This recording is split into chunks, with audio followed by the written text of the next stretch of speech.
Hey, how you doing? It's Clayton here from howtodrawcomics.net, and welcome to today's video. In this demonstration, we're going to be continuing on from the Arachnomorph creature design concept that we created last week, and we're going to be zooming in on his head and doing a close-up representation of how that's going to look. As you can see, I'm starting this out in very much the same way I start out any other head drawing. I've got a sphere there for the cranium, I've drawn out the face, placed in the jawline, plotted out where the facial features are going to go, and now I'm sketching them in. And they look relatively human at this point in time, which is very interesting to think about because this dude is supposed to be a very creepy looking creature. You know, he's half a spider. So it's interesting that we're starting out with a relatively human looking base to begin with. And I think that it's worth noting here because a lot of the time, some of the best designed creatures that are out there, whether they be humanoid or, quadrupeds or, however many arms or legs they have, usually, most of the time, they're going to be based on a real world animal or human being or, sea creature of some kind. Sea creatures often make the best looking fantasy creatures just because they're already so weird and strange looking. But as you can see, all it takes is just to begin building off of that, again, relatively human-looking foundation that we started out with. We've added in some fangs there around the bottom of his cheekbones and his jaw, and that's all it took to get him looking a little less human and much more creature-like. So now I'm just sketching in some of the minor details. I'm placing in that mane around the back of his head and neck. And you can see that I'm keeping it very loose. I'm not getting too refined on the major outlines just yet. I haven't really got stuck into the nitty-gritty details. You can see there's no rendering in there as such for the moment. And the line work is actually relatively light at this point in time. I haven't really gone in like I am now and started refining it with a super hard, heavy line. But I will be about to do that right now.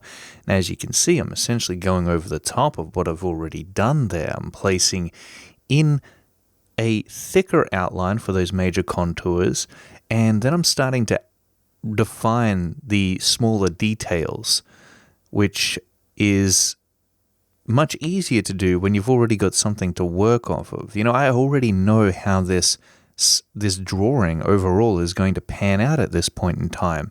So now all I need to do is just keep on going with what I've got there, build up from that, and begin bringing this illustration through to a close. And it is really just a building process. I'm just building it up more and more, refining what's already there and adding to it in order to really flesh this creature out and bring it through to a more completed looking illustration. And now I'm going in around the sides of the brow there, and you can see also around the side of the head I've added a little bit of rendering, which I've placed around the core shadows, and you can see I'm placing one in there around the bottom of the nose.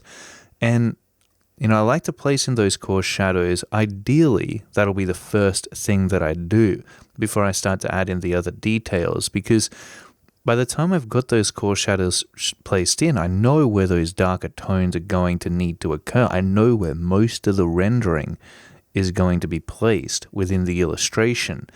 So it's kind of a guiding light for me in a funnily enough way. Like I know we're talking shadows, but the source from which the light is coming from, and you can see that I've got a little arrow there just to indicate exactly what the light direction is going to be, which is coming from the top right at this point in time, which means the left side of his head is going to be mostly in shade.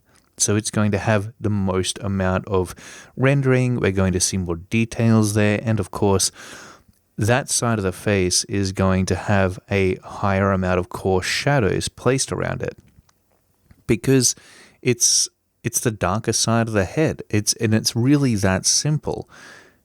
As long as you know what side of the form is going to be placed in shadow, and it doesn't necessarily matter how complex that form is. It can be as complex as the arachnomorph head that you're looking at here. But if you've got the ability to convert that complex looking illustration into very basic geometrical planes, then you can figure out very quickly what planes are going to be cast in shadow in comparison to the planes that are going to be lit by the source, the light source.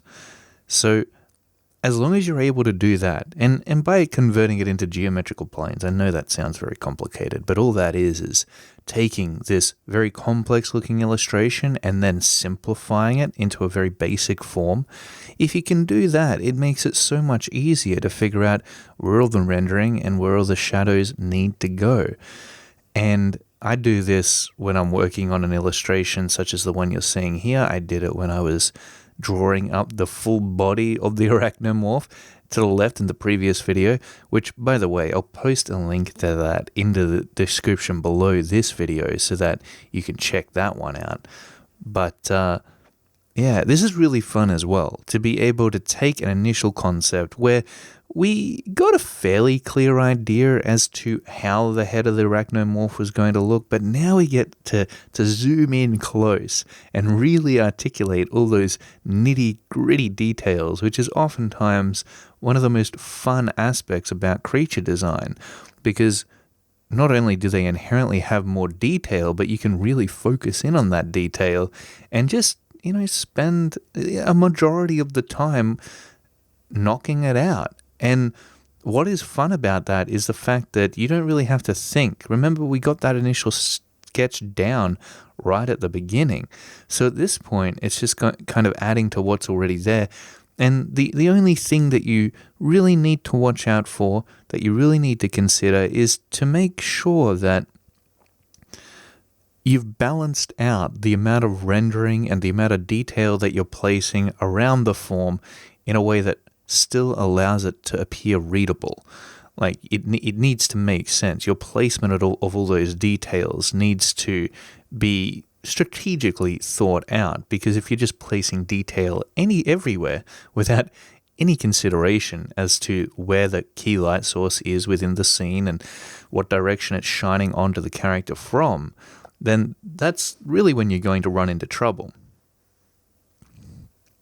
So now I'm kind of focusing my attention off of the face and now onto his mane, which is where we're going to see a lot of texture start to appear. And this is going to be a great example of how to render and detail out fur-type materials. And this was something that was super fun to experiment with this creature design in particular. And I had so much fun with this, because oftentimes you don't really necessarily know how to go about certain materials and rendering them and what that's going to entail, especially if you're not that well versed in rendering them. And I gotta say, I haven't drawn a lot of furry critters in my time. Usually it's been skin type superheroes and heroines for the last few months, the last year really. And so I'm kind of unpracticed when it comes to the more unique and interesting, the variables that the outliers that are out there for different materials.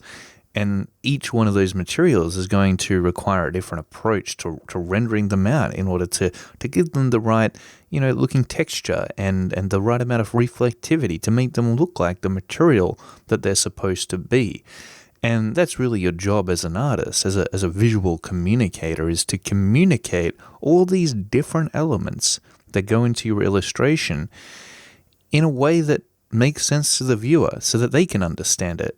Because if they don't understand it, then you're not really being a good visual communicator. Something is getting lost in translation there. So these little jewels and decorations that I'm adding in around the...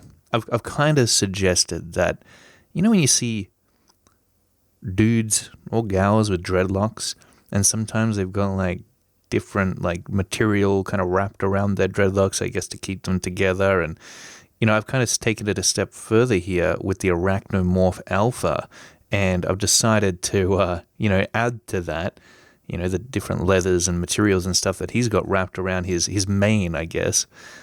I've placed in these jewels and kind of these decorative elements that add to the tribal aesthetic that I've given him. And I really wanted to give him a tribal aesthetic, as I said in the last video, because, in terms of the attire that this creature was going to wear and to make his design interesting, because I wanted to give him some kind of sense of fashion. I mean, otherwise he just would have been a big old naked arachnomorph, which would have been okay. It would have looked kind of interesting, but having those additional visual elements there that kind of help to flesh out his design a little bit more and add more interest to the character is never a bad thing. So I really had to think about, well, if he was going to wear some attire and he wasn't just going to be a big naked man spider, what kind of attire would that be? And I thought back to the old Predator movie starring Arnold Schwarzenegger, which I'm a big fan of. And I thought about, the main villain in that, which is kind of like this alien, this hunter alien from a completely different planet, who also kind of had these tribal elements incorporated into him. And so I thought, well, you know what? I'm going to go the same route here with the Arachnomorph. I'm going to try to add some more tribal elements to him, because a creature like this, who is a hunter, just it seems appropriate. And I think that that's what you're always trying to do, whether you're designing creatures or, human characters, whatever it is you're trying to create.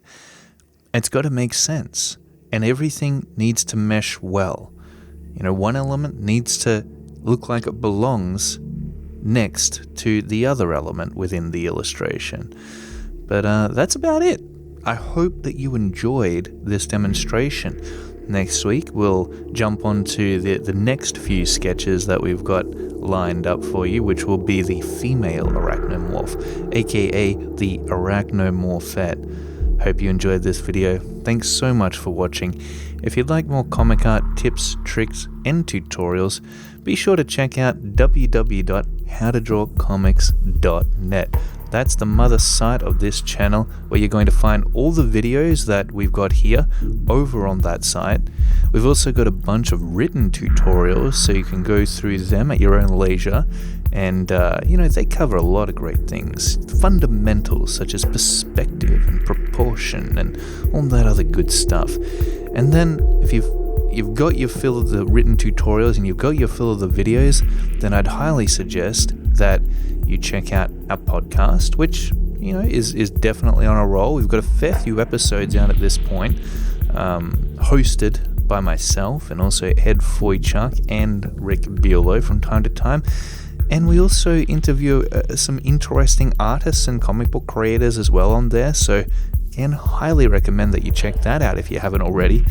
And when you've had a look through all of that content and you're ready to take your comic book art abilities to the next level, then check out our selection of courses in the store section, where you'll be able to find a bunch of specialized training packages that go through all sorts of topics, such as I've got my superheroines course, which has just come out. I've got my proportions course, and then Ed Foychuk has a few courses on things like anatomy and drawing faces. And of course, if you're watching this channel, you probably already know about Robert Marzillo's channel. We've also got some of his courses over on the website as well. So I highly recommend that you check those out. Again, thanks so much for watching, and until next time, keep on creating, keep on practicing, and I'll see you in the next video.